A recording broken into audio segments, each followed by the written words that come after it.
बिस्मिल्लाहिर्रहमानिर्रहीम, अस्सलाम वालेकुम रहमतुल्लाहि वबरकातुहू।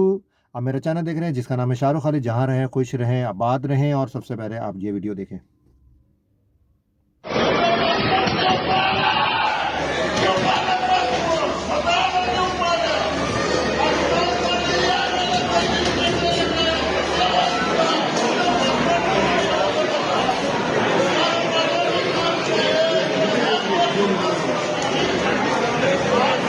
इस वीडियो में एक भाईजान जो है वो रो रहा है, चीख रहा है, चिल्ला रहा है। वो आप भी सुन रहे हैं कि वो कह रहा है मेरा 10 लाख का जो है वो वीज़ा फाड़ दिया, यानी कि पासपोर्ट फाड़ा है, उसमें मेरा वीज़ा लगा हुआ था।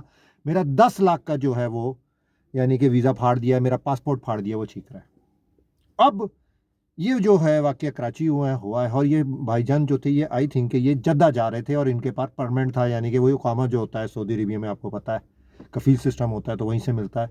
तो 10 लाख का इनका जो है वो वीज़ा लगा हुआ था, यानी कि जॉब लगी हुई थी, उनकी इकामा लगा हुआ था, और वो जो है फाड़ दिया गया उनका पासपोर्ट जिस पे लगा हुआ था।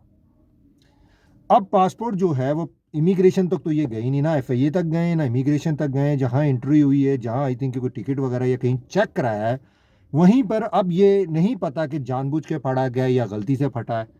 लेकिन आप वीडियो देखें, उसमें सिक्योरिटी गार्ड्स भी आ गए हैं एयरपोर्ट के और वो उसको कुछ भी नहीं कह रहे, यानी उनको भी पता है कि इसके साथ जुल्म और ज्यादती हो गई है। और उसके बाद यानी कि जो पता ये चल रहा है कि उसकी फ़्लाइट थी और ये उस फ्लाइट में जा भी नहीं सका, क्योंकि लाजमी बात है सारा जो सिलसिला है, जो हमने दूसरी कंट्री में जाना था वो हमारे पासपोर्ट के ऊपर होता है। पासपोर्ट इसका फाड़ दिया गया और पासपोर्ट पे ही इसका वीज़ा लगा हुआ था, वहाँ लगा हुआ था, जो 10 साल का था।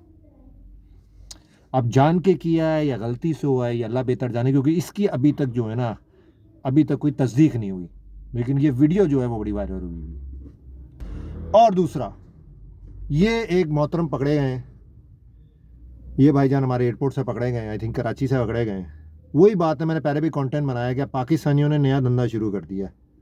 धंधा ये है कि औरतों को जो मजबूर होती हैं या जिनको पता नहीं होता कि भाई उनको वीज़ा लगाया जाता है कि हम आपको दुबई, UAE और सऊदी अरबिया भी भेज रहे हैं। मैं आपको पहले भी मैंने एक वीडियो बनाई है कि भेज रहे हैं।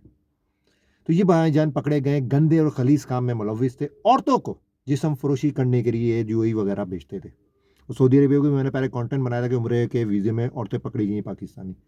अब ये भाईजान पकड़े गए हैं और बड़ा अच्छा काम किया पाकिस्तान की FIA ने, इस बंदे को पकड़ा है, ट्रेस किया है, क्योंकि इस किस्म के जो वाक़यात पाकिस्तानी पकड़े जा रहे थे दूसरी कंट्रीज़ में, तो लाज़मी बात है FIA भी हरकत में आती है कि वो कौन बंदा होता है, एजेंट होता है जो वीज़े इनके लगा रहा होता है और इनको बाहर भेज रहा होता है।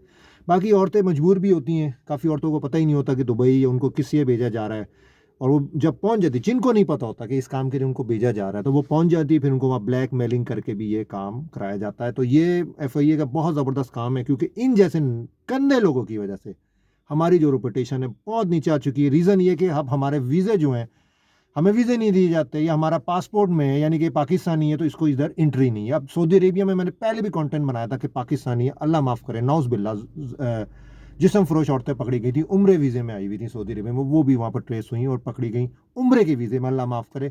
इसी तरह UAE वगैरह और दूसरी जगहों में जो हैं औरतों को यहाँ से सैनी वगैरह सप्लाई किया जाता है और अल्लाह माफ़ करे जिस्म फरोशी का कारोबार कराया जाता है, फिर वो ट्रेस होती हैं, पकड़ी जाती हैं, नाम जो होता है वो हमारे प्यारे मुल्क यानी कि पाकिस्तान का बदनाम होता है। फिर जो बेचारे जो इनोसेंट होते हैं, जो पाकिस्तान से बाहर ट्रैवल करते हैं, उनके लिए मसाइल हैं। फिर ये अभी जो अपलोडिंग हो रही है इसी वजह से हो रही है कि FIA या पाकिस्तान की इमिग्रेशन सोचती है कि यार इनको जाने दिया जाए या ना जाने दिया। इन्हीं के चक्रों की वजह से, इन जैसे गंदे नासुरू अंडों की वजह, गंदे अंडों की वजह से जो है इनोसेंट जो है, जो लोग हैं जो सही मकसद के लिए पाकिस्तान से बाहर जाना चाहते हैं, उनको अपलोड किया जा रहा है। आज के लिए इतना ही, बस दुआओं में याद रखिएगा। अस्सलाम वालेकुम रहमतुल्लाहि व बरकातहू।